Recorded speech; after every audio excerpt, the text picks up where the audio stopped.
नमस्कार दोस्तों, अपनी पाठशाला चैनल पर आप सभी का हार्दिक स्वागत है। तो मित्रों, कैसे हो आप सभी? मैं आशा करता हूं कि आप सभी स्वस्थ होंगे, मस्त होंगे और लगातार अपनी पढ़ाई में लगे हुए होंगे। तो मित्रों, मैं हमेशा की तरह फिर से हाजिर हूं हिंदी साहित्य के इतिहास की टेस्ट सीरीज लेकर के, यानी हिंदी साहित्य के इतिहास का जो PYQ चल रहा है, यानी प्रीवियस ईयर्स के जो क्वेश्चन चल रहे हैं उनकी श्रृंखला लेकर के।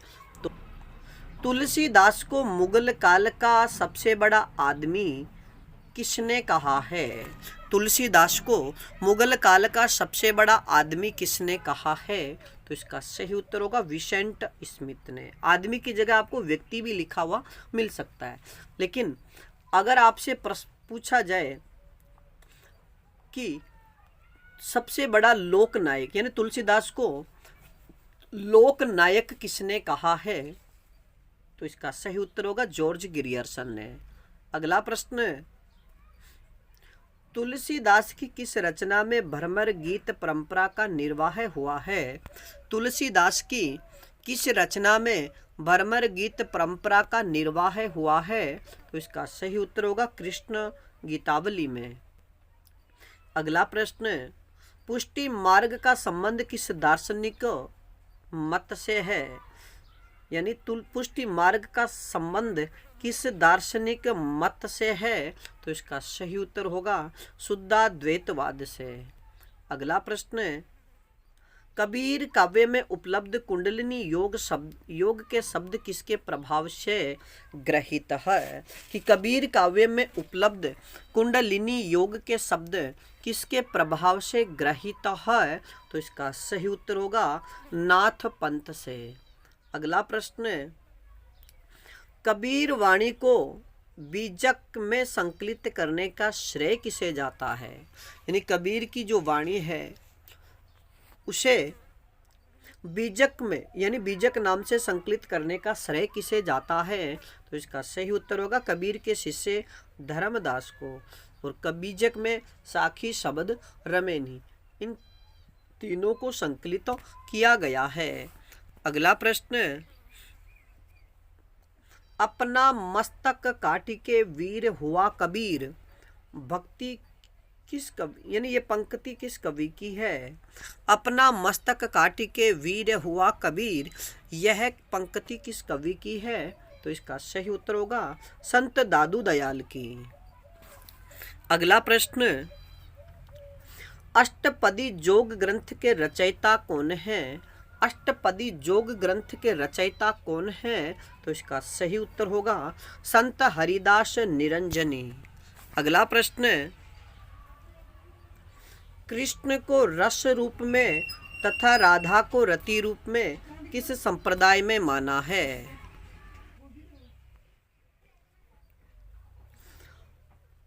यानी कृष्ण को रस रूप में तथा राधा को रति रूप में किस संप्रदाय में माना है?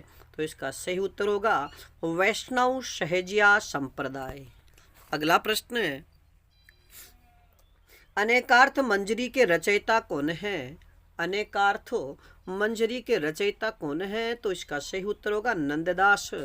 अगला प्रश्न, भ्रमर गीत परंपरा से संबंधित प्रमुख ग्रंथ निम्न है। मित्रों, यहाँ पर जो भ्रमर गीत परंपरा में जितने भी ग्रंथ लिखे गए उनमें से प्रमुख ग्रंथों को लिखा है, और आप इनके एक तो रचयिता और एक इनका नाम याद रखिएगा, क्योंकि ये प्रश्न कूट भाषा का प्रश्न बनता है या सुमेलित और असुमेलित का प्रश्न भी आपसे पूछा जा सकता है।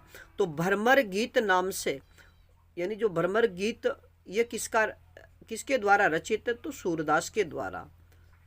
और भ्रमर गीत परंपरा में भंवर गीत नाम से किसने लिखा है? तो इसका सही उत्तर होगा नंददास ने। और मित्रों, भ्रमर गीत परंपरा में भ्रमर दूत नाम से प्रसिद्ध ग्रंथ किसने लिखा? तो इसका सही उत्तर होगा जगन्नाथ दास रत्नाकर ने। और मित्रों, भ्रमर गीत परंपरा में उद्धव शतक नाम से भ्रमर गीत परंपरा का प्रवर्तन या ये संबंधित ग्रंथ उद्धव शतक किसने लिखा है? तो इसका सही उत्तर होगा सत्यनारायण कवि रत्न ने। और मित्रों, आपको बताना है कि इनमें से किसे ब्रज कोकिल को ब्रज कोकिल कहा जाता है? यानी इन चारों में से किस कवि को ब्रज कोकिल के नाम से जाना जाता है? अगला प्रश्न, रीतिकाल में वीर रस की कविता करने वाले कौन थे? रीतिकाल में वीर रस की कविता करने वाले कौन थे? तो इसका सही उत्तर होगा कवि भूषण। और मित्रों याद रखिएगा कि कवि भूषण का मूल नाम घनश्याम दास था और ये रीतिकाल के प्रसिद्ध राष्ट्र कवि थे और इनको भूषण की उपाधि रुद्रदेव सोलंकी ने दी थी। अगला प्रश्न, नैन नचाई कही मुस्काई लल्ला फिर आइयो खेलन होरी, यह पंक्ति किस कवि की है? कि नैन नचाय कही मुस्काई लल्ला फिर आइयो खेलन होरी, यह पंक्ति किस कवि की है? तो इसका सही उत्तर होगा कवि पद्माकर की। मार्च 1953 में नए पत्ते पत्रिका में प्रकाशित नई कविता के रूप विधान और वस्तु तत्व निबंध किसका है? यानी मार्च 1953 में नए पत्ते पत्रिका में प्रकाशित नई कविता के रूप विधान और वस्तु तत्व निबंध किसका है? तो इसका सही उत्तर होगा भारत भूषण अग्रवाल का। अगला प्रश्न की यानी अगले प्रश्न की हम चर्चा करें तो नई कविता श्रोता के दृष्टिकोण से यानी नई कविता श्रोता के दृष्टिकोण से निबंध के लेखक कौन है? मित्रों याद रखिएगा कि जो गोष्ठी हुई थी 1953 में परिमल पत्रिका में जो गोष्ठी हुई थी उसके बाद में जगदीश गुप्त, रामस्वरूप चतुर्वेदी, भारत भूषण अग्रवाल और भी अनेक विद्वानों ने नई कविता पर अपने अपने लेख या अपने अपने निबंध लिखे थे। तो नई कविता श्रोता के दृष्टिकोण से यह निबंध किसने लिखा? तो इसका सही उत्तर होगा ब्रजेश्वर शर्मा। बात करें आज के अगले प्रश्न की, अगस्त 1953 में कल्पना पत्रिका प्रकाशित यानी अगस्त 1953 में कल्पना पत्रिका में प्रकाशित नई कविता में मुक्त छंद लेख के रचयिता कौन है? मित्रों याद रखिएगा कि नई पत्ते ये पत्रिका अलग थी और उसमें तो भारत भूषण अग्रवाल का निबंध छपा था, लेकिन अगस्त 1953 में कल्पना पत्रिका में एक लेख लिखा गया था नई कविता में मुक्त छंद। इस निबंध के रचयिता कौन है? तो इसका सही उत्तर होगा रामस्वरूप चतुर्वेदी। अगला प्रश्न, किसने नई कविता को प्रयोगवाद का ही विकसित रूप माना है? यानी किसने नई कविता को प्रयोगवाद का ही विकसित रूप माना है? तो इसका सही उत्तर होगा मुकुटधर पांडेय ने। मित्रों याद रखिएगा कि मुकुटधर पांडेय ने नई कविता को प्रयोगवाद का ही विकसित रूप माना है। अब बात करें आज के अगले प्रश्न की, गिरिजा कुमार माथुर एवं बालकृष्ण राव ने छायावाद के पश्चात लिखी गई समस्त कविताओं को क्या नाम दिया है? गिरिजा कुमार माथुर एवं बालकृष्ण राव ने छायावाद के पश्चात लिखी गई समस्त कविताओं को क्या नाम दिया? तो इसका सही उत्तर होगा नई कविता। अब बात करें आज के अगले प्रश्न की, किसने नई कविता को प्रयोगवाद का छद्म रूप कहा है? मित्रों याद रखिएगा ये बहुत ही महत्वपूर्ण प्रश्न है। ये पंक्ति आपसे परीक्षा में पूछी भी जा सकती है कि किसने नई कविता को प्रयोगवाद का छद्म रूप कहा है? तो इसका सही उत्तर होगा नामवर सिंह एवं रामविलास शर्मा। अगले प्रश्न की बात करें तो लघु मानव के बहाने नई कविता पर एक बहस, लघु मानव के बहाने नई कविता पर एक बहस निबंध के रचयिता कौन है? तो इसका सही उत्तर होगा विजय देव नारायण शाही। अब बात करें अगले प्रश्न की, नई कविता का आत्मसंघर्ष, नई कविता का आत्मसंघर्ष लेख के रचयिता कौन है? तो इसका सही उत्तर होगा मुक्तिबोध। और मित्रों आप सभी से एक प्रश्न कि मुक्तिबोध का पूरा नाम क्या है? यानी मुक्तिबोध का पूरा नाम क्या है? तो आप इस प्रश्न का उत्तर हमें कमेंट्स में जरूर दीजिएगा। अब बात करें आज के अगले प्रश्न की, छायावाद के पतन के एकदम बाद 1937 ईस्वी से ही नई कविता का आरंभ हो गया था, ऐसा किसने माना है? यानी छायावाद के पतन के एकदम बाद 1937 से ही नई कविता का आरंभ हो गया था, ऐसा किसने माना है? या ये मानने वाले विद्वान कौन है कि 1937 के यानी जैसे ही छायावाद का अंत हुआ उसी समय से ही नई कविता का आरंभ हो गया था? तो इसका सही उत्तर होगा नंद दुलारे वाजपेयी और बालकृष्ण राव। मित्रों याद रखिएगा कि नंद दुलारे वाजपेयी और बालकृष्ण राव ने कहा है कि जैसे ही छायावाद का पतन हुआ 1936 में, तो 1937 के बाद में जो भी कविताएं लिखी गई उन कविताओं को नई कविता का नाम दिया गया। अब बात करें आज के अगले प्रश्न की। लक्ष्मीकांत वर्मा ने नई कविता का आरंभ कब से माना है? मित्रों नई कविता के विषय में विभिन्न विद्वानों के मत भी अलग अलग है। तो लक्ष्मीकांत वर्मा ने नई कविता का आरंभ कब से माना है?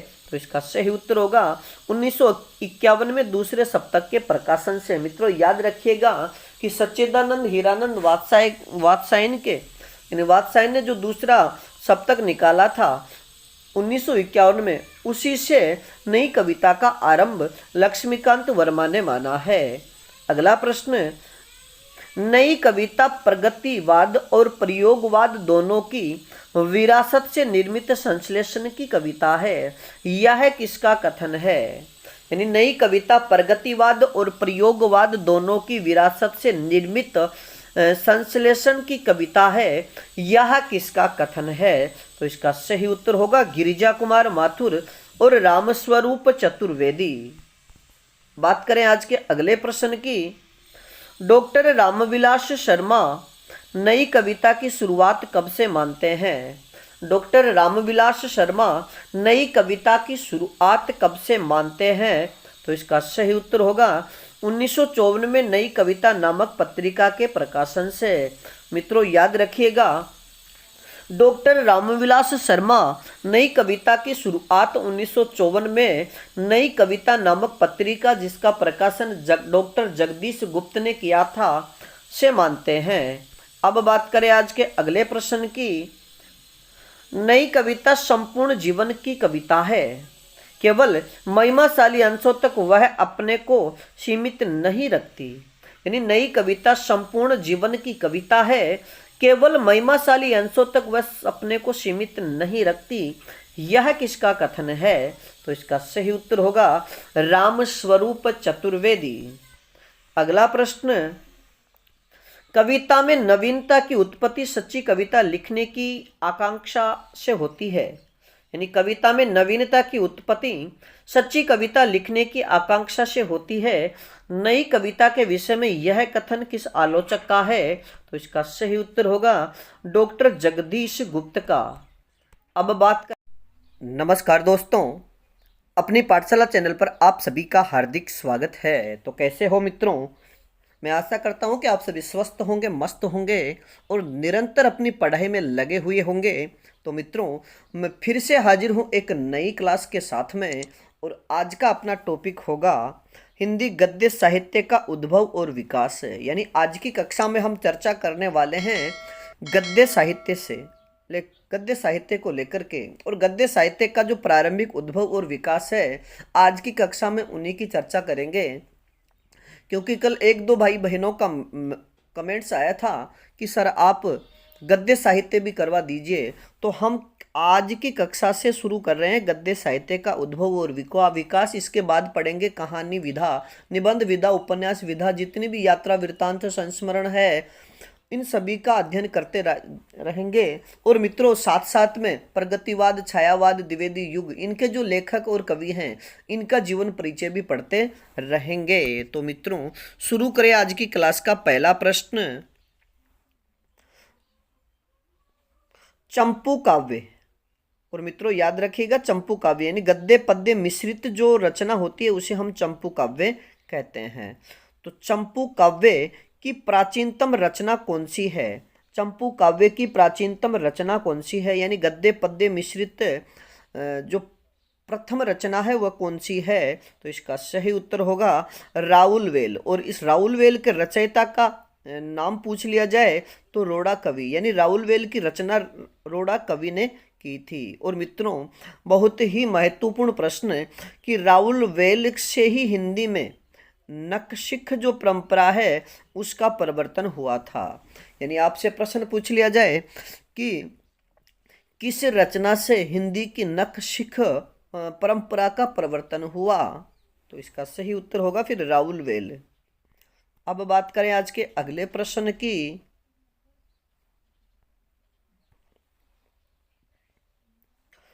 उक्ति व्यक्ति प्रकरण के लेखक कौन हैं? उक्ति व्यक्ति प्रकरण के लेखक कौन हैं? तो इसका सही उत्तर होगा दामोदर शर्मा। मित्रों याद रखिएगा कि उक्ति व्यक्ति प्रकरण भी एक गद्य रचना है और इसके लेखक दामोदर शर्मा है। अगला प्रश्न, यानी आज की कक्षा में जो रचनाएं हम पढ़ेंगे ये केवल गद्य साहित्य से संबंधित है। मैथिली हिंदी में रचित गद्य की पुस्तक वर्ण रत्नाकर के लेखक कौन है? यानी मैथिली हिंदी में रचित गद्य की पुस्तक वर्ण रत्नाकर के लेखक कौन है? तो इसका सही उत्तर होगा ज्योतिश्वर ठाकुर। मित्रों याद रखिएगा कि जो वर्ण रत्नाकर रचना है ये व्याकरण संबंधी रचना है और वर्ण रत्नाकर को मैथिली का विश्वकोश भी कहा जाता है। अगर आपसे प्रश्न पूछ लिया जाए कि निम्न में से कौन सी रचना को मैथिली का विश्वकोश कहा जाता है, तो फिर इसका सही उत्तर होगा वर्ण रत्नाकर। अगला प्रश्न,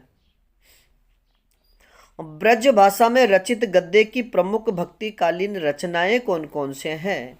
यानी ब्रज भाषा में रचित गद्य की प्रमुख भक्तिकालीन रचनाएं कौन कौन सी है? तो मित्रों इस प्रश्न का सही उत्तर होगा, यानी ये जो रचनाएं मैंने नीचे लिखी है ये सारी की सारी रचनाएं ब्रज भाषा में होने के साथ साथ ये गद्य की रचनाएं भी है। तो सबसे पहले रचना की बात करें तो श्रृंगार रस मंडल। मित्रों ये श्रृंगार शब्द ये टाइपिंग की वजह से थोड़ा मिस्टेक हो रहा है इसमें, तो श्रृंगार जो शब्द होगा ये शुद्ध रूप से ये जो रे लगा है ना यहाँ पर ये रे नहीं आएगा यहाँ, यानी सीधा लिखा जाएगा श्रृंगार। तो आप शुद्ध रूप से भी याद रखिएगा कि श्रृंगार शब्द शुद्ध कैसे लिखा जाता है। तो श्रृंगार रस मंडन, ये मंडन की रचना गोस्वामी विठल नाथ ने की थी। यानी श्रृंगार रस मंडन की रचना गोस्वामी विठल नाथ ने की। सिद्धांत विचार की बात करें तो यह ध्रुवदास की रचना है और अष्टयाम की रचना नाभादास ने की थी। और ये प्रश्न भी बार बार परीक्षा में पूछा जाता है। और परमार्थ वचनिका जो गद्य रचना है ब्रजभाषा की, इसके रचयिता बनारसी दास जैन हैं। तो इन चारों रचनाओं को याद रखिएगा कि ये ब्रजभाषा में रचित गद्य की प्रमुख रचनाएं हैं। अगला प्रश्न, खड़ी बोली गद्य का प्रारंभिक रूप कहाँ से मिलता है? खड़ी बोली गद्य का जो प्रारंभिक रूप है वह कहाँ से मिलता है? तो इसका सही उत्तर होगा दक्षिणी भारत से। मित्रों याद रखिएगा कि दक्षिणी भारत में मुल्ला वजही ने सर्वप्रथम खड़ी बोली में गद्य की रचना की थी। इसलिए खड़ी बोली में दक्षिणी प्रारंभिक रूप की बात कर ली जाए तो दक्षिणी भारत में इसका उद्भव हुआ और वहाँ के जो लेखक थे मुल्ला वजही, उन्होंने खड़ी बोली में सर्वप्रथम गद्य में रचना की थी। अब बात करें अगले प्रश्न की। उत्तर भारत में खड़ी बोली गद्य की प्रथम रचना कौन सी है? उत्तर भारत में खड़ी बोली गद्य की प्रथम रचना कौन सी है? तो इसका सही उत्तर होगा चंद छंद वर्णन की महिमा। मित्रों याद रखिएगा कि अकबर के दरबारी कवि गंग द्वारा 1570 में एक रचना लिखी गई जो खड़ी बोली में गद्य की प्रथम रचना मानी जाती है और उस रचना का नाम है चंद छंद वर्णन की महिमा, जो उत्तर भारत की प्रथम खड़ी बोली की रचना मानी जाती है। और अगर पूर्वी भाग की बात करें कि खड़ी बोली के गद्य से पूर्व हिंदी में ब्रजभाषा में गद्य का अव्यवस्थित रूप मिलता है। यानी पूर्वी हिंदी की बात करें तो इसमें गद्य का कोई उल्लेख नहीं मिलता और उल्लेख मिलता भी तो वो अव्यवस्थित है। अगला प्रश्न, दक्षिणी गद्य की प्रमुख रचनाएं कौन कौन सी है? दक्षिणी गद्य की प्रमुख रचनाएं यानी प्रमाणिक जो रचनाएं हैं वो कौन कौन सी हैं? तो इसका सही उत्तर होगा मेराजुल। और मित्रों, इसके रचयिता, रचना का नाम है मेराजुल और इसके रचयिता की बात करें तो गेसु दराज। यानी मेराजुल जो गद्य की रचना है दक्षिणी भारत दक्षिणी गद्य की, इसके रचयिता गेसु दराज हैं। और फिर अगली रचना की बात करें तो कलमीतुल हकायक, ये जो गद्य की रचना है इसके रचयिता की बात करें तो बुरहानुद्दीन जानम इसके रचयिता है। अगला प्रश्न,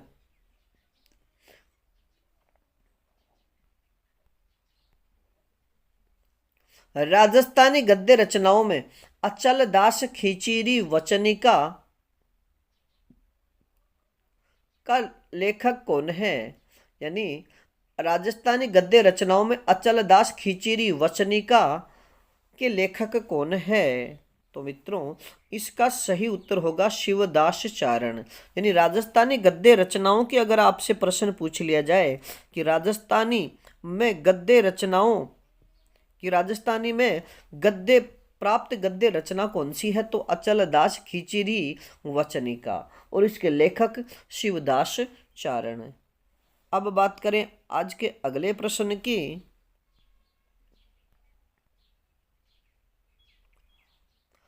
प्रमाणित खड़ी बोली गद्य की प्रथम रचना कौन सी मानी जाती है? प्रमाणित खड़ी बोली गद्य की प्रथम रचना कौन सी मानी जाती है? तो इसका सही उत्तर होगा भाषा योग वशिष्ठ। और मित्रों, इसकी रचना 1741 ईस्वी में राम प्रसाद निरंजनी द्वारा की गई। यानी भाषा योग वशिष्ठ जो रचना है ये प्रमाणित खड़ी बोली गद्य की प्रथम रचना है। 1741 में इसका रचना काल है। और इसके रचयिता की बात करें तो राम प्रसाद निरंजनी इसके रचयिता है। अगला प्रश्न, आधुनिक खड़ी बोली हिंदी गद्य का जनक किसे माना जाता है? आधुनिक खड़ी बोली हिंदी गद्य का जनक किसे माना जाता है? तो इसका सही उत्तर होगा भारतेंदु हरिश्चंद्र। और मित्रों, भारतेंदु हरिश्चंद्र के जो युग यानी भारतेंदु युग और इसके जो प्रमुख कवि हैं, कवि लेखक हैं, इनका वर्णन भी यानी इनसे संबंधित जो क्लासें हैं मैंने अपने YouTube चैनल पर डाल रखी है और प्ले लिस्ट भी बनी हुई है। तो आप वहां जाकर के भारतेंदु युग का विस्तार से अध्ययन कर सकते हो और इससे जुड़े हुए जितने भी लेखक हैं उनका भी मैंने वहां पर जीवन परिचय दिया है। अगला प्रश्न, आधुनिक हिंदी गद्य का पूरा आभास 19वीं सदी के किन दो लेखकों से प्राप्त होता है? यानी आधुनिक हिंदी गद्य का पूरा आभास 19वीं सदी के वे कौन से दो लेखक हैं जिनसे खड़ी बोली का पूरा आभास प्राप्त होता है? तो इसका सही उत्तर होगा मुंशी सदा सुखलाल व सदल मिश्र। मित्रों, मुंशी सदा सुखलाल और सदल मिश्र इनके द्वारा रचित जो रचनाएं हैं वो खड़ी बोली की यानी आधुनिक जो हिंदी है उसकी प्रसिद्ध रचनाएं हैं और इनकी रचनाओं से ही खड़ी बोली का या हिंदी गद्य का पूरा आभास प्राप्त होता है। अगला प्रश्न, राजस्थानी का कौन सा साहित्य हिंदी गद्य के लिए प्रसिद्ध है? राजस्थानी का कौन सा साहित्य हिंदी गद्य के लिए प्रसिद्ध है? तो इसका सही उत्तर होगा वात साहित्य। अगला प्रश्न, 19वीं सदी के खड़ी बोली गद्य लेखन में किस कॉलेज का महत्वपूर्ण योगदान रहा? यानी 19वीं सदी के खड़ी बोली गद्य के लेखन में किस कॉलेज का महत्वपूर्ण योगदान रहा? तो इसका सही उत्तर होगा फोर्ट विलियम कॉलेज, जिसकी स्थापना 1810 ईस्वी मानी जाती है। अगला प्रश्न, विशुद्ध संस्कृत निष्ठ हिंदी का समर्थन किसने किया है? विशुद्ध संस्कृत निष्ठ हिंदी गद्य का समर्थन किसने किया? तो इसका सही उत्तर होगा राजा लक्ष्मण सिंह ने। अगला प्रश्न,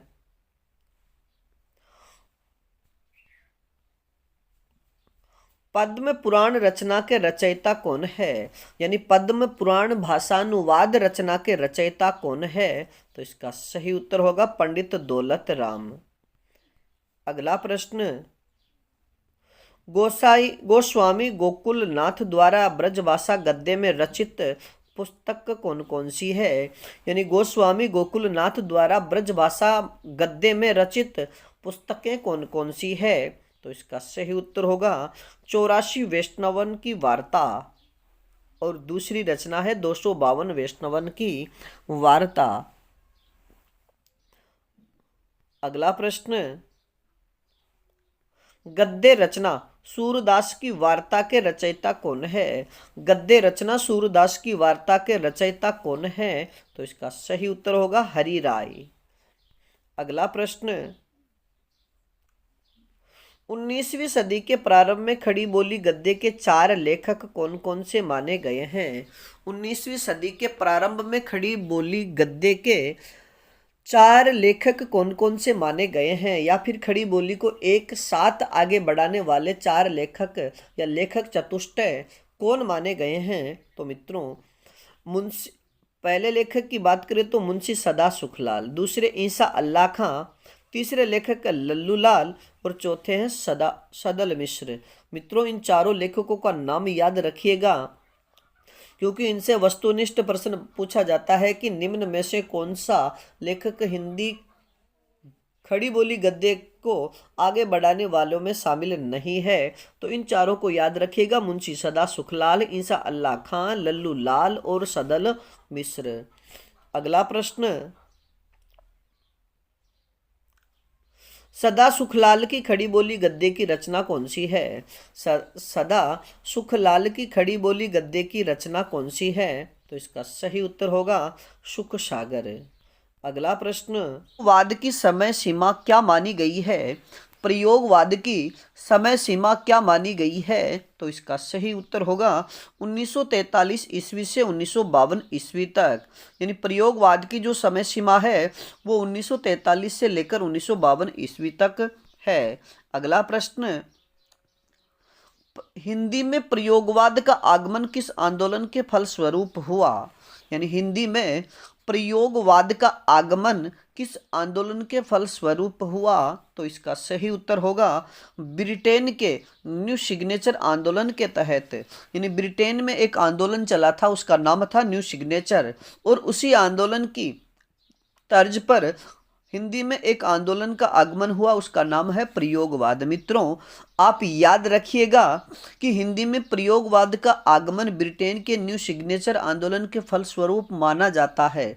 1932 में स्टेफेन स्पेंडर और ओडेन एम्पसन एवं लेहमैन ने मिलकर एक संयुक्त काव्य संकलन जिसका नाम है न्यू सिग्नेचर के नाम से प्रकाशित करवाया, और इसी काव्य संकलन से प्रयोगवाद साहित्य का बीजारोपण माना जाता है। अब बात करें आज के अगले प्रश्न की। प्रयोगवाद को प्रगतिवाद की प्रतिक्रिया फलस्वरूप उत्पन्न किसने माना है? प्रयोगवाद को प्रगतिवाद की प्रतिक्रिया स्वरूप उत्पन्न किसने माना है? तो इसका सही उत्तर होगा doctor Namvar Singh, doctor Nagendra, doctor Ramvilas Sharma और डॉक्टर गणपति चंद्र गुप्त। मित्रों, आप सभी याद रखिएगा कि डॉक्टर नामवर सिंह, डॉक्टर नगेंद्र, रामविलास शर्मा और डॉक्टर गणपति चंद्र गुप्त के अलावा विलोचन शर्मा ने भी प्रयोगवाद को प्रगतिवाद की प्रतिक्रिया फलस्वरूप उत्पन्न माना है। अगला प्रश्न, प्रयोगवाद का मूलाधार व्यक्तिकता एवं मनोविश्लेषणवाद को किसने माना है? यानी प्रयोगवाद का मूल आधार व्यक्तिकता एवं मनोविश्लेषणवाद को किसने माना है? तो इसका सही उत्तर होगा डॉक्टर बच्चन सिंह। और मित्रों, अब इससे संबंधित यानी विभिन्न विद्वानों के अनुसार प्रयोगवाद के मूलाधार क्या क्या रहे हैं, यानी जो भी विद्वान हुए उन्होंने प्रयोगवाद के मूल आधार क्या क्या बताए हैं। तो मित्रों, नवीन कल्पना, यानी प्रयोगवाद को प्रयोगवाद की मूल आधार नवीन कल्पना को किसने माना है? तो इसका सही उत्तर होगा नलिन विलोचन शर्मा, यानी नवीन, नए से शुरू होने वाला नलिन विलोचन शर्मा। और बात करें आगे फिर नवीन भाव एवं भाषा शैली, यानी नवीन भाव एवं भाषा शैली को किसने माना? तो नंद दुलारे वाजपेयी ने। केवल नवीन कल्पना शब्द आता है तो नलिन विलोचन शर्मा, लेकिन नवीन भाव के साथ में अगर भाषा शैली भी जुड़ गई तो हो जाएगा नंद दुलारे वाजपेयी। और अतिबौद्धिकता, यानी प्रयोगवाद का मूल आधार अतिबौद्धिकता किसने मानी है? तो इसका सही उत्तर होगा गजानंद माधव मुक्तिबोध ने। अब बात करें आज के अगले प्रश्न की। प्रयोगवाद को कविता का भंजक किसने कहा है? प्रयोगवाद को कविता का भंजक किसने कहा है? तो इसका सही उत्तर होगा नंद दुलारे वाजपेयी ने। और मित्रों याद रखिएगा कि डॉक्टर गणपति चंद्र गुप्त ने प्रयोगवाद एवं नई कविता दोनों के लिए संयुक्त रूप से अति यथार्थवादी शब्द का प्रयोग किया है।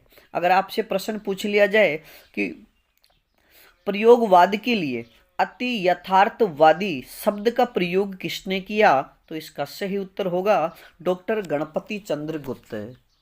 आज की क्लास का अगला प्रश्न, प्रयोगवाद सामाजिक मान्यताओं एवं कलाओं के प्रति नवीन दृष्टिकोण है। प्रयोगवाद सामाजिक मान्यताओं एवं कलाओं के प्रति नवीन दृष्टिकोण है, यह कथन किसका है? तो इसका सही उत्तर होगा अज्ञेय का। और मित्रों आप सभी से एक प्रश्न कि अज्ञेय का पूरा नाम क्या है, यानी अज्ञेय का पूरा नाम क्या है? इस प्रश्न का उत्तर आप हमें कमेंट्स में दीजिए। अगला प्रश्न, प्रयोगवाद को पाश्चात्य साहित्य के प्रतीकवाद का अनुकरण किसने माना है? प्रयोगवाद को पाश्चात्य साहित्य के प्रतीकवाद का अनुकरण किसने माना है? तो इसका सही उत्तर होगा शिव सिंह चौहान ने। अगला प्रश्न, प्रयोगवाद शब्द का प्रयोग सबसे पहले किसने किया? प्रयोगवाद शब्द का प्रयोग सबसे पहले किसने किया? तो इसका सही उत्तर होगा आचार्य नंद दुलारे वाजपेयी ने अपने निबंध प्रयोगवादी रचनाओं में। मित्रों याद रखिएगा कि आचार्य नंद दुलारे वाजपेयी ने एक निबंध लिखा था और उस निबंध का शीर्षक था प्रयोगवादी रचनाएं। और ये प्रयोगवादी रचनाएं, ये प्रयोगवादी जो शब्द है, इस शब्द का प्रयोग करने वाले पहले व्यक्ति नंद दुलारे वाजपेयी थे। अब बात करें आज के अगले प्रश्न की। आचार्य नंद दुलारे वाजपेयी का निबंध प्रयोगवादी रचनाएं कब प्रकाशित हुआ? कि आचार्य नंद दुलारे वाजपेयी का जो प्रयोगवादी रचनाएं निबंध है ये कब प्रकाशित हुआ? तो इसका सही उत्तर होगा 1945 ईस्वी में सरस्वती पत्रिका में। यानी आचार्य नंद दुलारे वाजपेयी का प्रयोगवादी रचनाएं जो निबंध है ये 1945 में सरस्वती पत्रिका में प्रकाशित हुआ। अब बात करें आज के अगले प्रश्न की। प्रयोगवाद बैठे ठालों का धंधा है, यानी प्रयोगवाद बैठे ठालों का धंधा है, यह कथन किसका है? तो इसका सही उत्तर होगा आचार्य नंद दुलारे वाजपेयी का। अब बात करें आज के अगले प्रश्न की। अज्ञेय ने इस विचारधारा के लिए, यानी अज्ञेय ने इस विचारधारा के लिए प्रयोगवाद शब्द का विरोध करते हुए इसके लिए कौन से शब्द का प्रयोग किया? मित्रों जो अज्ञेय है इन्होंने प्रयोगवाद के लिए प्रयोगवाद शब्द का विरोध किया और उन्होंने इस शब्द के लिए कौन सा शब्द प्रयोग किया है? तो इसका सही उत्तर होगा नई कविता। अब बात करें आज के अगले प्रश्न की। प्रयोगवाद का प्रवर्तन अज्ञेय के द्वारा संपादित प्रथम तार सप्तक से माना जाता है। प्रथम तार सप्तक का प्रकाशन कब हुआ? यानी प्रयोगवाद का जो प्रवर्तन है यह सच्चिदानंद हीरानंद वात्स्यायन अज्ञेय के द्वारा संपादित प्रथम तार सप्तक से माना जाता है। तो मित्रों आप हमें बताइएगा कि प्रथम तार सप्तक का प्रकाशन कब हुआ। तो इसका सही उत्तर होगा 1943 ईस्वी में। मित्रों आपको बता दें कि अज्ञेय ने 4 तार सप्तक निकाले थे और ये जो 4 तार सप्तक है इनमें जो पहला तार सप्तक है इसे केवल तार सप्तक के नाम से जाना जाता है और यह 1943 ईस्वी में निकाला गया था। अब बात करें आज के अगले तथ्यों की।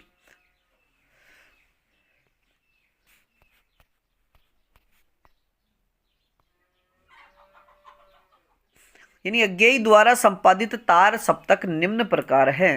यानी अज्ञेय द्वारा जो तार सप्तक निकाले गए वह निम्न है। तार सप्तक यानी पहला सप्तक जिसको कहा जाता है इसे केवल तार सप्तक के नाम से जाना गया जो 1943 ईस्वी में प्रकाशित हुआ। और मित्रों तार सप्तक का सीधा सा अर्थ है कि इसमें जो भी कवि है यानी इसमें 7 कवियों को, जो 4 सप्तक है, पहला सप्तक इसमें भी 7 कवि, दूसरे में भी 7, तीसरे में भी 7, यानी प्रत्येक सप्तक में 7 कवियों को एक समान सी मिलती जुलती भाव बोध वाली रचनाओं को शामिल किया गया है। तो तार सप्तक ये 1943 में प्रकाशित हुआ।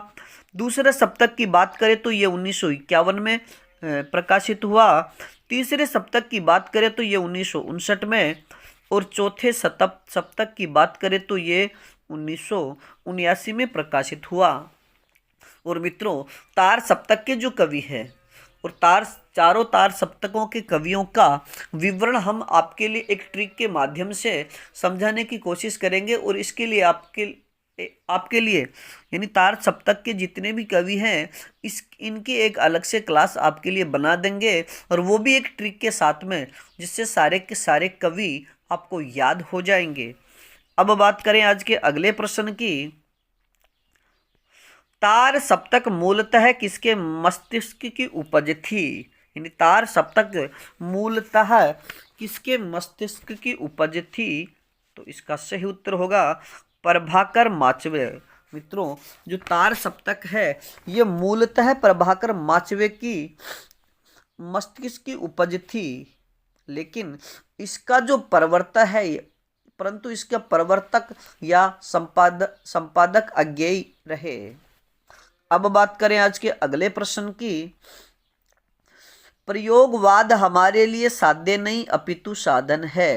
प्रयोगवाद हमारे लिए साध्य नहीं अपितु साधन है, यह कथन किसका है। तो इसका सही उत्तर होगा सच्चिदानंद हीरानंद वात्स्यायन अज्ञेय का। यानी अज्ञेय ने कहा है कि प्रयोगवाद हमारे लिए साध्य नहीं अपितु दूसरा साधन है। एक तो नवीन जीवन तथ्यों को जानने समझने का तथा दूसरा नवीन भाषा शैली एवं नवीन उपमानों का उन्हें अभिव्यक्त करने का यह एकमात्र साधन है। बात करें अगले। कवि केशव की रामचंद्रिका को छंदों का अजायब घर किसने कहा है। कवि केशव की रामचंद्रिका को छंदों का अजायब घर किसने कहा है। तो इसका सही उत्तर होगा डॉक्टर रामस्वरूप चतुर्वेदी ने। मित्रों याद रखिएगा अगर सीधा प्रश्न पूछ लिया जाए कि कवि केशव की किस रचना को छंदों का अजायब घर कहा जाता है तो रामचंद्रिका। और रामचंद्रिका को छंदों का अजायब घर किसने कहा तो डॉक्टर रामस्वरूप चतुर्वेदी ने। अगला प्रश्न। आधुनिक काल का जनक और हिंदी गद्य का प्रवर्तक किसे माना जाता है। आधुनिक काल का जनक और हिंदी गद्य का प्रवर्तक किसे माना जाता है। तो इसका सही उत्तर होगा भारतेंदु हरिश्चंद्र। अगला प्रश्न।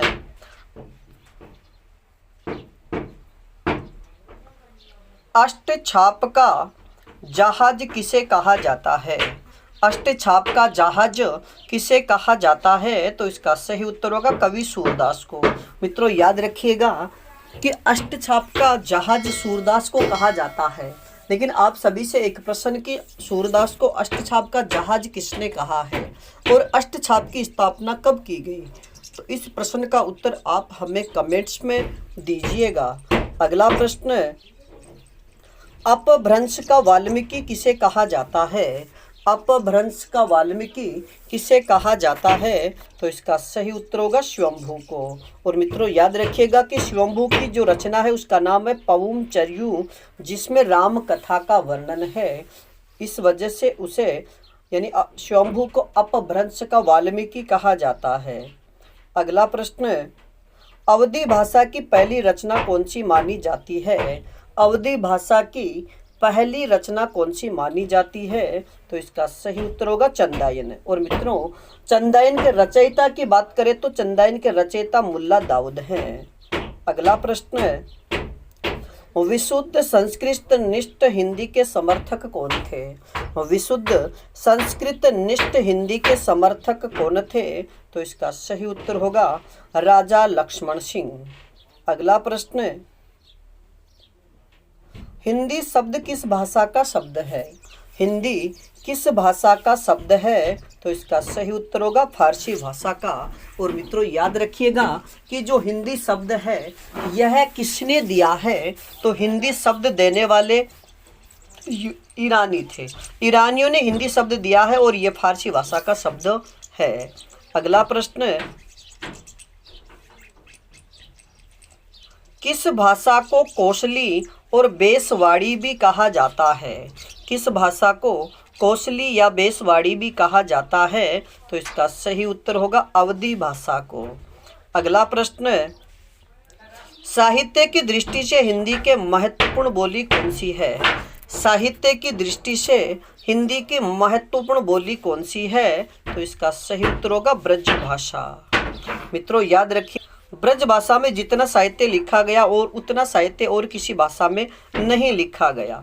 अब बात करें आज के अगले प्रश्न की, आलवार संतों को वैष्णव तो नैनवार संतों को क्या कहा जाता है? सबसे पहला प्रश्न तो ये बनेगा कि आलवार संतों को क्या कहा जाता है? तो वैष्णव, या वैष्णवों को दक्षिण भारत में किस नाम से जाना जाता है? आलवार संत। तो नैनवार संतों को क्या कहा जाता है? तो इसका सही उत्तर होगा शैव। और मित्रों आप सभी से प्रश्न की शैव किन्हें कहा जाता है? अगला प्रश्न, हिंदी को गंवारू बोली कहकर किसने उर्दू का समर्थन किया था? यानी हिंदी को गंवारू बोली कहकर किसने उर्दू का समर्थन किया? तो इसका सही उत्तर होगा राजा शिव प्रसाद सितारे हिंद। अगला प्रश्न, फोर्ट विलियम कॉलेज की स्थापना कब की गई? फोर्ट विलियम कॉलेज की स्थापना कब की गई? तो इसका सही उत्तर होगा 10 जुलाई 1800 ईस्वी को। मित्रों 10 जुलाई 1800 ईस्वी को फोर्ट विलियम कॉलेज की स्थापना लॉर्ड वेलेस्ली ने की थी। अगला प्रश्न, इलाहाबाद में साहित्यकार संसद की स्थापना किसने की? इलाहाबाद में साहित्यकार संसद की स्थापना किसने की? तो इसका सही उत्तर होगा महादेवी वर्मा ने।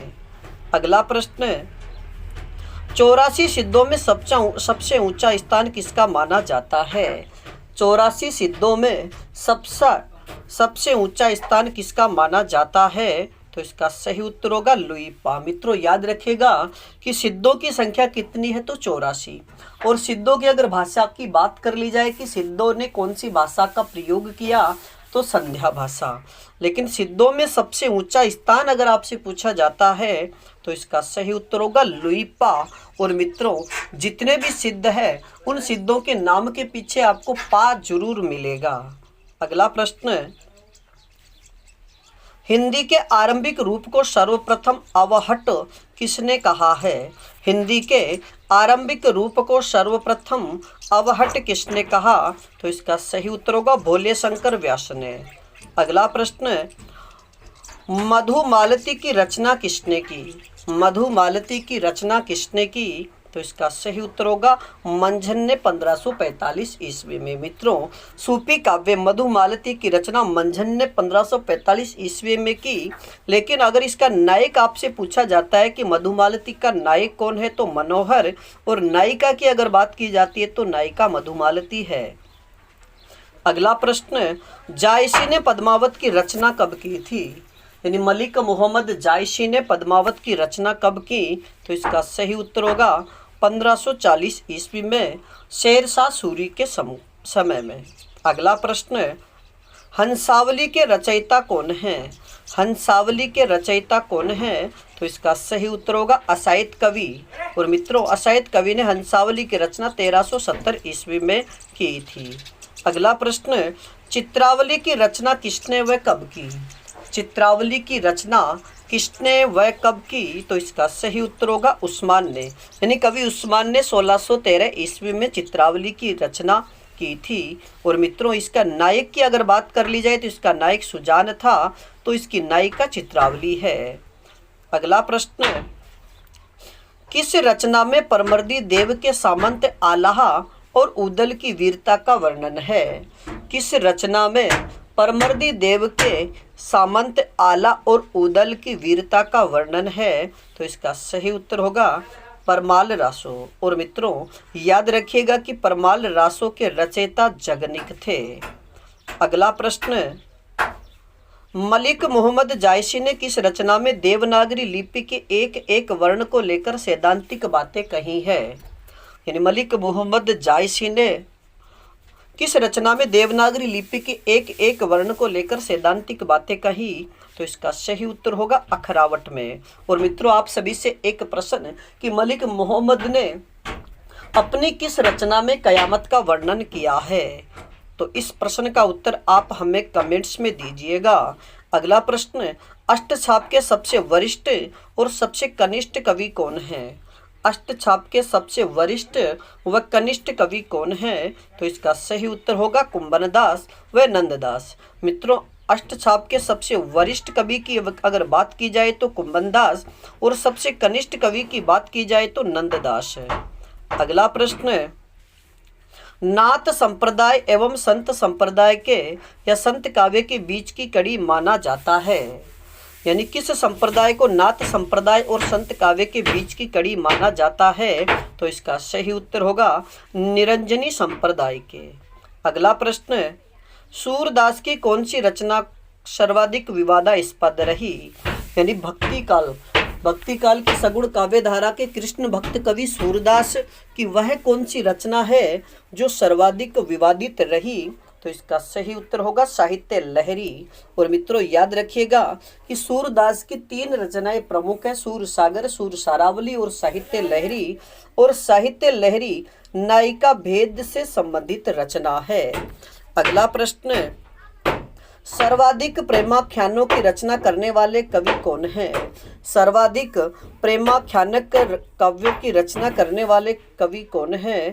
तो इसका सही उत्तर होगा जानकवि। और मित्रों, जानकवि की रचनाओं की बात करें तो इनकी कुल 29 रचनाएं प्राप्त होती है। अगला प्रश्न,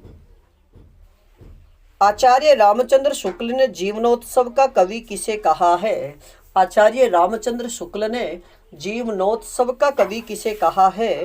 तो इसका सही उत्तर होगा सूरदास को। अगला प्रश्न, रहीम दास का वास्तविक नाम क्या था? रहीम दास का वास्तविक नाम क्या था? तो इसका सही उत्तर होगा अब्दुल रहीम खान खाना। अगला प्रश्न, सूफियों की मसनवी शैली से क्या आशय है? यानी सूफियों की अपनी रचनाओं में जो मसनवी शैली अपनाई गई, उस मसनवी शैली का क्या अर्थ है? तो इसका सही उत्तर होगा कि जो भी सूफी कवि होते हैं वो अपनी रचना में सबसे पहले ईश वंदना, पैगंबर की स्तुति और साहे वक्त यानी उस समय जो राजा है उसकी प्रशंसा, अगर इनका वो पालन करता है तो उसी शैली को हम मसनवी शैली कहते हैं। अगला प्रश्न, महाभारत के किस पर्व में राम कथा का वर्णन मिलता है? महाभारत के किस पर्व में राम कथा का वर्णन मिलता है? तो इसका सही उत्तर होगा आरण्यक पर्व का। अगला प्रश्न, गुरुमुखी लिपि में रामायण लिखने वाले कौन थे? गुरुमुखी लिपि में रामायण लिखने वाले कौन थे? तो इसका सही उत्तर होगा कपूर चंद त्रिखा। अगला प्रश्न, किस कवि की गोपियां सर्वाधिक तर्कशील है? किस कवि की गोपियां, यानी वह कवि कौन है जिन्होंने भ्रमर गीत लिखा है और भ्रमर गीत में वे गोपियां अधिक तर्कशील है? तो इसका सही उत्तर होगा नंददास। और मित्रों, आप सभी से एक प्रश्न कि नंददास की जो उद्धव और गोपियों के बीच में जो वार्तालाप हुआ वह रचना किस नाम से है? तो इसका उत्तर आप हमें कमेंट्स में दीजिएगा।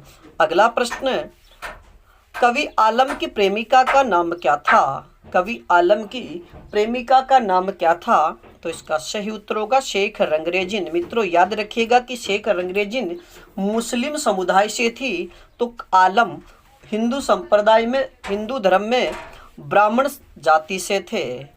अगला प्रश्न, भाषा भूषण के रचयिता कौन है?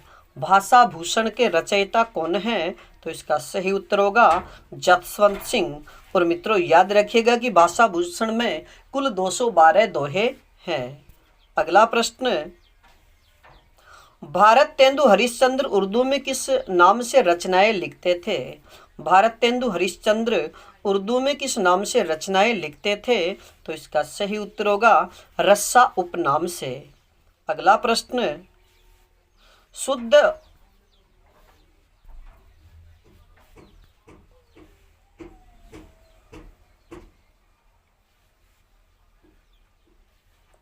शुद्ध एवं परिमार्जित खड़ी बोली के प्रथम लेखक कौन माने जाते हैं? शुद्ध एवं परिमार्जित खड़ी बोली के प्रथम लेखक कौन माने जाते हैं? तो इसका सही उत्तर होगा राम प्रसाद निरंजनी। और मित्रों अगर राम प्रसाद निरंजनी की रचना की बात की जाती है तो इनकी रचना का नाम है भाषा योग वशिष्ठ, जो 1741 ईस्वी में लिखी गई। अगला प्रश्न, खड़ी बोली के समर्थकों को हट्टी व मूर्ख किसने कहा था? कि खड़ी बोली के समर्थकों को हट्टी व मूर्ख किसने कहा? तो इसका सही उत्तर होगा जगन्नाथ दास रत्नाकर। अगला प्रश्न, खड़ी बोली में रचित हिंदी का प्रथम नाटक कौन सा माना जाता है? खड़ी बोली में रचित हिंदी का प्रथम नाटक कौन सा माना जाता है? तो इसका सही उत्तर होगा शकुंतला नाटक। और मित्रों याद रखिएगा कि शकुंतला जो नाटक है ये अनुदित नाटक है और इसके रचयिता राजा लक्ष्मण सिंह थे। अगला प्रश्न, हिंदी में दोहा चौपाई पद्धति के प्रवर्तक कौन माने जाते हैं? हिंदी में दोहा चौपाई पद्धति के प्रवर्तक कौन माने जाते हैं? तो इसका सही उत्तर होगा मलिक मोहम्मद। हिंदी के मुसलमान कवि नामक पुस्तक के लेखक कौन हैं? हिंदी के मुसलमान कवि नामक पुस्तक के लेखक कौन हैं? तो इसका सही उत्तर होगा गंगा प्रसाद सिंह। अगला प्रश्न, जैन साहित्य की रास परंपरा का प्रथम ग्रंथ कौन सा माना जाता है? जैन साहित्य की रास परंपरा का प्रथम ग्रंथ कौन सा माना जाता है? तो इसका सही उत्तर होगा भरतेश्वर बाहुबली रास। अगला प्रश्न, संदेश रासक के रचयिता कौन हैं? संदेश रासक के रचयिता कौन हैं? तो इसका सही उत्तर होगा अब्दुल रहमान। और मित्रों अब्दुल रहमान की जगह अदहमान नाम भी आपको मिल सकता है। अगला प्रश्न, डॉक्टर रामकुमार वर्मा ने अवधी का प्रथम कवि किसे माना है? डॉक्टर रामकुमार वर्मा ने अवधी भाषा का प्रथम कवि किसे माना है? तो इसका सही उत्तर होगा अमीर खुसरो को। अब बात करें आज के अगले प्रश्न की, पृथ्वीराज रासो की रचना किस शैली में की गई है? पृथ्वीराज रासो की रचना किस शैली में की गई है? तो इसका सही उत्तर होगा पिंगल शैली में। और मित्रों याद रखिएगा कि राजस्थानी बोलियों से मिश्रित जो ब्रजभाषा का रूप है उसे पिंगल कहा जाता है। और राजस्थानी के साथ में अगर अपभ्रंश का प्रयोग किया जाता है तो उसे डिंगल शैली कहा जाता है। अगला प्रश्न, कयमास वध किस रासो काव्य की प्रमुख घटना है? कयमास वध किस रासो काव्य की प्रमुख घटना है? तो इसका सही उत्तर होगा पृथ्वीराज रासो की। और मित्रों आप सभी से एक प्रश्न की पृथ्वीराज रासो को पूरा किसने किया था? इस प्रश्न का उत्तर आप हमें कमेंट्स में दीजिएगा। अब बात करें आज के अगले प्रश्न की, आधुनिक काल को प्रेम काल नाम किसने दिया? आधुनिक काल को प्रेम काल नाम किसने दिया? तो इसका सही उत्तर होगा आचार्य विश्वनाथ प्रसाद मिश्र ने। अगला प्रश्न, रीतिकाल का अंतिम चरण यानी 1843 ईस्वी और भारतेंदु के आगमन काल यानी 1868 यानी 1843 से लेकर के 1868 के मध्य के जो 25 वर्ष का समय है उसे किस नाम से जाना जाता है? तो इसका सही उत्तर होगा संक्रांति काल। अगला प्रश्न, रीतिकाल को श्रृंगार काल नाम किसने दिया? रीतिकाल को श्रृंगार काल नाम किसने दिया? तो इसका सही उत्तर होगा विश्वनाथ प्रसाद मिश्र ने। अगला प्रश्न, खुमान रासों के रचयिता कौन है? खुमान रासों के रचयिता कौन है? तो इसका सही उत्तर होगा दलपति विजय। अगला प्रश्न, भविष्यत कहा के रचनाकार कौन है? भविष्यत कहा के रचनाकार कौन है? तो इसका सही उत्तर होगा कवि धनपाल। अगला प्रश्न, श्रृंगार रस के घोर विरोधी संत कौन थे? श्रृंगार रस के घोर विरोधी संत कौन थे? तो इसका सही उत्तर होगा सुंदरदास। मित्रों याद रखिएगा कि दादू दयाल जी के, संत दादू दयाल के शिष्य सुंदरदास श्रृंगार रस के घोर विरोधी संत थे। अब बात करें अगले प्रश्न की, भक्तमाल के प्रथम टीकाकार कौन थे? भक्तमाल के प्रथम टीकाकार कौन थे? तो इसका सही उत्तर होगा प्रियादास।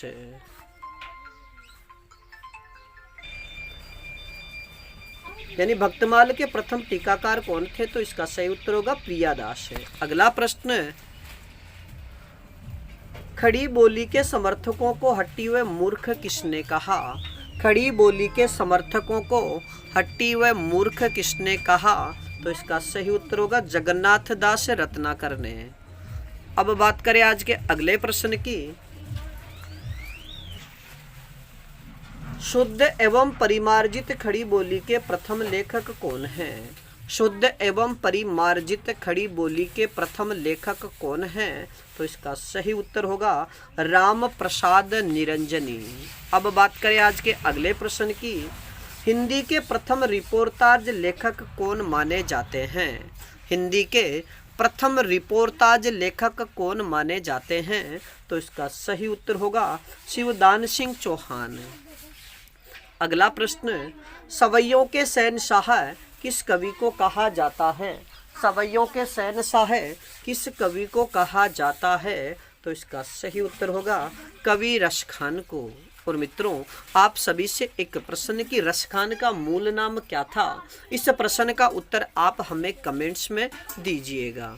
अब बात करें आज के अगले प्रश्न की, आधुनिक युग का कबीर किसे कहा जाता है?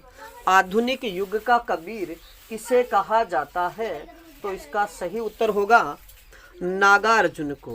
और मित्रों याद रखिएगा कि नागार्जुन ने 1936 में श्रीलंका जाकर के बौद्ध धर्म की दीक्षा ली थी और वहीं पर यानी दीक्षा ली थी और वहीं पे अपना नाम नागार्जुन बदल लिया था।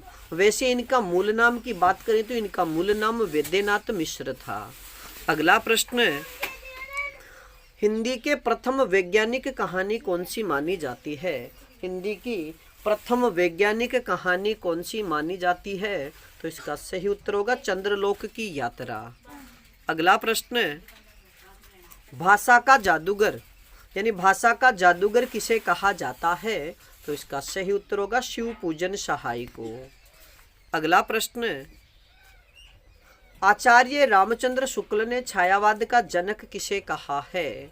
आचार्य रामचंद्र शुक्ल ने छायावाद का जनक किसे कहा है? तो इसका सही उत्तर होगा मुकुटधर पांडेय। अगला प्रश्न, हिंदी का कौन सा छायावादी कवि अरविंद दर्शन से प्रभावित होकर काव्य रचना करने लगा था? हिंदी का कौन सा छायावादी कवि अरविंद दर्शन से प्रभावित होकर काव्य रचना करने लगा था? तो इसका सही उत्तर होगा सुमित्रा नंदन पंत। अगला प्रश्न, किस आरंभिक खड़ी बोली के लेखक ने निसार उपनाम से उर्दू में साहित्य रचना की है? किस आरंभिक खड़ी बोली के लेखक ने निसार उपनाम से उर्दू में साहित्य रचना की है?